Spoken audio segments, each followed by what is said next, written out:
మొత్తానికి ఆ కాలేజీ వాళ్ళ దగ్గరే బాగానే దండుకున్నావయ్యా. ఇలాంటి పెద్దల ఉపన్యాసానికి ఆ మాత్రం పోగవడం ఆశ్చర్యంగా ఉంది. సభ బాగా జరిగిందా మామయ్య గారు? ఏం బాగోలేదమ్మా.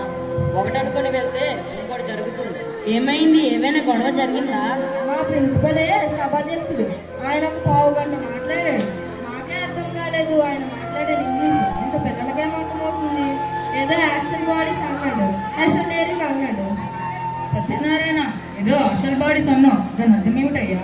పరలోకం నుంచి వచ్చిన వారిని, వేరే ప్లానెట్ నుంచి వచ్చిన వారిని రకరకాల అర్థాలు ఉన్నాయి. తిక్కన గారు ఆయన రాసిన పద్యమే చక్కగా చదివారు.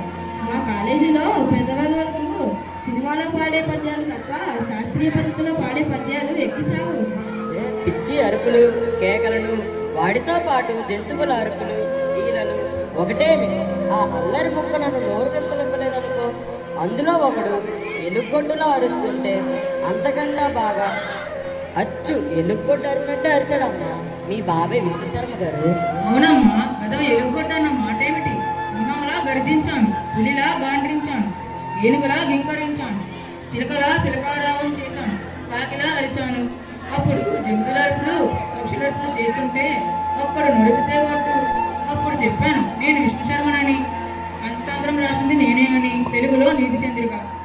సభంతా చప్పట్లతో మారుమోగింది అనుకో. చప్పట్లు కొట్టారా? చప్పట్లు కొట్టేవారు కొడుతున్నారు కదా. అలా మొత్తం మీద 1000 రూపాయల దాకా పోగైంది. మమ్మల్ని గంగిరెద్దులు నడిచినట్టు ఆడించమని కావాలకు సామాగ్రి కొన్నాడమ్మా మీ ఆయన. నీకు మాత్రం ఒక పట్టు చీర కూడా కొనివ్వలేదు.